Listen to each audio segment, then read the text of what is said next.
Ça pourrait être quoi le prochain thème de l'émission? GIGN? Non, déjà fait. Commando? Non, bah non, déjà fait aussi. Bah, Pam, t'es malade? Qu'est-ce que tu fais à l'hôpital? Mais non Charlie, je suis avec l'équipe soignante du service de pneumologie à l'hôpital des Sables-d'Olonne. On est en train de faire de la pharmacie clinique. Rejoins-moi, on a besoin d'un autre pharmacien clinicien. Ok, j'arrive. Direction les Sables-d'Olonne. Allez Marcel, en route!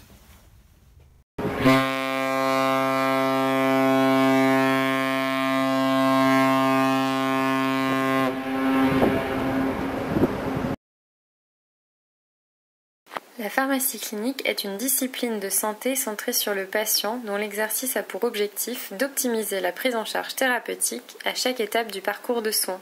Pour cela, les actes de pharmacie clinique contribuent à la sécurisation, la pertinence et à l'efficience du recours aux produits de santé. Le pharmacien exerce en collaboration avec les autres professionnels impliqués, le patient et ses aidants. Maintenant, nous allons voir de plus près les différentes étapes au cours desquelles le pharmacien clinicien intervient pendant le séjour du patient à l'hôpital. Madame X est hospitalisée suite à une insuffisance respiratoire dans le service de pneumologie. Elle est prise en charge rapidement par l'équipe soignante et une première prescription médicale est rédigée. Le pharmacien, présent dans le service, prend connaissance de cette entrée et réalise le BMO de la patiente. Le BMO, qu'est-ce que c'est? Le bilan médicamenteux optimisé. C'est la juste liste des médicaments pris par le patient pour ces pathologies chroniques. La recherche des informations concernant le traitement doit s'appuyer sur au minimum 3 sources, comme le dossier patient informatisé, les ordonnances du patient, le pharmacien d'officine, sans oublier l'entretien pharmaceutique au cours duquel le pharmacien établit un lien de confiance avec son patient afin d'identifier les médicaments pris en automédication ou encore les difficultés rencontrées vis-à-vis de son traitement.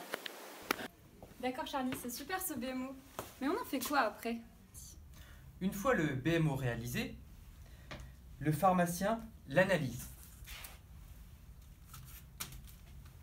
En regardant la cohérence des médicaments avec les pathologies du patient, il va s'intéresser bien évidemment aux posologies de chaque médicament, regarder les interactions médicamenteuses et ensuite, bien évidemment, regarder s'il y a des contre-indications dans ce traitement thérapeutique.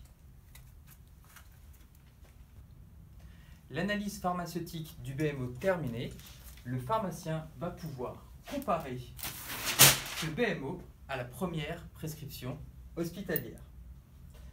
Il va ainsi aller rechercher des divergences, puis ces divergences seront discutées avec le médecin lors d'un entretien collaboratif.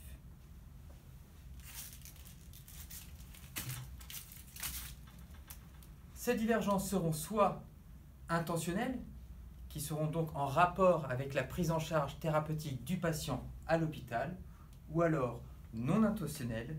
On parlera alors d'erreurs médicamenteuses. C'est ce qu'on appelle la conciliation médicamenteuse.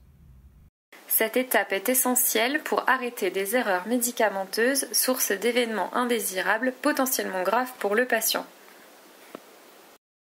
Depuis la mise en place de la conciliation au sein du service de pneumologie, on observe qu'il y a beaucoup moins d'erreurs dans la prise en charge globale du patient. Plus de sécurité et une thérapeutique adaptée au plus juste pour chaque patient. L'ordonnance analysée, optimisée et validée par le couple médecin-pharmacien va pouvoir maintenant être préparée et délivrée par la pharmacie de l'hôpital. Exactement Charlie. Je suis au sein de la PEI où nous allons retrouver Suzanne qui est préparatrice en pharmacie hospitalière. Bonjour Suzanne. Bonjour Pam. Alors expliquez-moi ce que vous êtes en train de faire. Alors là je suis en train de préparer la GIN pour le service de pneumologie. La GIN, mais qu'est-ce que c'est? Donc la GIN, c'est tonique. C'est la dispensation journalière, individuelle et nominative des traitements qui permet de sécuriser le circuit du médicament jusqu'au moment de l'administration au patient.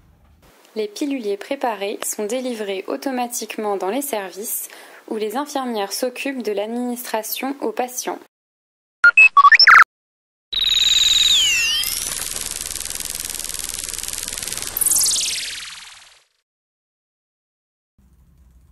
Pour finir, le pharmacien rédige un courrier de sortie avec les différentes modifications apportées au traitement durant l'hospitalisation. Ce courrier est transmis par messagerie sécurisée aux médecins et pharmaciens du patient le jour de la sortie d'hospitalisation. En résumé, la pharmacie clinique permet de sécuriser le parcours de soins du patient, dans un premier temps grâce à une prise en charge thérapeutique optimisée à travers l'analyse pharmaceutique, la conciliation médicamenteuse, la dispensation journalière individuelle nominative et, dans un deuxième temps, de garantir une meilleure coordination entre la ville et l'hôpital. Bon Pam, tu me rejoins au pic? Je suis prête.